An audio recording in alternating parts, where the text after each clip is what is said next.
বলছেন, আসসালামু আলাইকুম ওস্তাদ। ওয়ালাইকুম সালাম। আমি ডিফেন্সে চাকরি করি,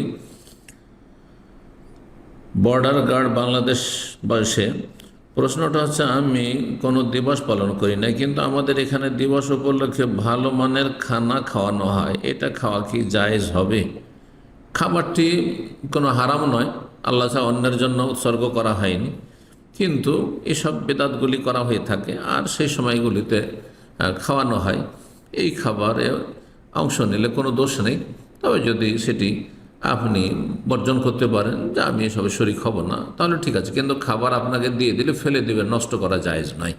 জি, যদি সেখানে না গিয়েও চলে তো যাবেন না আর এইসব খাবার দাবারে আর বেদাতি অনুষ্ঠানে। আর যদি দেখা যায় যে আমি যেহেতু চাকরি করি, আমাকে সেসব খাবারে অংশ নিতে হচ্ছে, তো সেই খাবার খাওয়া যায়। আল্লাহ তাআলা আলাম। প্রশ্ন বলছেন, আসসালামু আলাইকুম শাইখ। ওয়ালাইকুম সালাম। জুম্মার নামাজ তো আর বাড়িতে হয় না, তাই সেই নামাজ কিভাবে কোথায় পড়ব? আপনি জানি না ভাই বলছেন, কোনো ভাই না কোনো দিনই বোন বলছেন। যদি কোনো ভাই বলেন তাহলে আপনার বাড়িতে ফরজ কোনো সালাতে চলবে না। জোহর, আসর, মাগরিব, এশা, ফজর 5 ওয়াক্ত সালাত মসজিদে গিয়ে পড়তে হবে জামাতে। এইরকমই জুমাও মসজিদে যেতে হবে। আর যদি আপনি কোনো দিনই বোন হন, মুসলিম বোন হন, তাহলে আপনার জুমা নেই, মহিলাদের জুমা নেই, কিন্তু জুমাতে গেলে জায়েজ রয়েছে। গেলে জায়েজ রয়েছে এই শর্তে যে সেখানে যাতায়াতে ফিতনা না হয়, কাউকে ফিতনায় না ফেলা হয়, সুগন্ধি আতর লাগিয়ে না হয়, মেকআপ করে না হয়, চেহারা খুলে না হয়, আকর্ষণীয় পোশাকে না হয়, সবাই তাকাচ্ছে, বেহায় বেপর্দা হয়ে আপনি জমা পড়তে যাচ্ছেন, মোটেই জায়েজ নয়।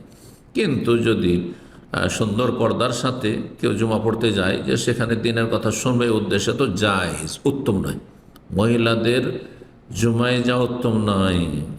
আমাকে তো এক ভাই বললেন বাংলাদেশ থেকে, তো আজকাল উৎসাহিত করা হচ্ছে মহিলাদেরকে জুমাতে যাওয়ার জন্য। কোনখানে এরকম দলিল আছে যে সাহাবিয়াতগঞ্জ জুমা পড়তে যেতেন মসজিদে? না, কোনো দলিল নেই। রাতের সলাতে যেতেন, হাদিসে রয়েছে, ফজরের সলাতে যেতেন, এশার সলাতে যেতেন, অন্ধকারের সময় যেতেন, যাতে করে পর্দা পুশিদা হবে, সলাত করে আসতে পারেন, তাও জায়েজ। ওয়ুতহুন্না খায়রুল্লাহুন্না, নবী সাল্লাল্লাহু আলাইহি ওয়াসাল্লাম বলছেন, বাড়িতে মহিলাদের ফরজ নফল সব সলাত পড়া উত্তম। আর জুম্মা পড়তে মহিলারা যেতেন সাহাবিয়াতগণ, এর কোনো দলিল প্রমাণ নেই। তবে বলছি যে যদি সেখানে দ্বীনি আলোচনা হয় আর সেই ভাষা বুঝে এ মন্ত্রের খুতবা না হয়, আর সে দিন শেখার জন্য যায়, তো ভালো কথা। কিন্তু ফিতনা মুক্ত যেতে হবে, নিজেও ফিতনা পড়বে না, কাউকে যেন ফিতনায় লিপ্ত না করে। আল্লাহ হেফাজত করুন। আজকাল বিভিন্ন জায়গায় বিভিন্ন দেশে যে দেখছেন যে জুমা মসজিদে সমানভাবে মহিলাও যাচ্ছে, পুরুষও যাচ্ছে, এটা কোনো শরীয়তের বিষয় নয়, কিন্তু এটা শরীয়তের কাজ নয়। আর তারপর চেহারা খুলে যাচ্ছে, চুলও খোলা আছে, পেছন দিক দিয়ে চুল দেখা যাচ্ছে না, সামনের দিক দিয়ে চুল দেখা যাচ্ছে, নাউজুবিল্লাহ, মোটেই জায়েজ না, এটা গুনাহগার।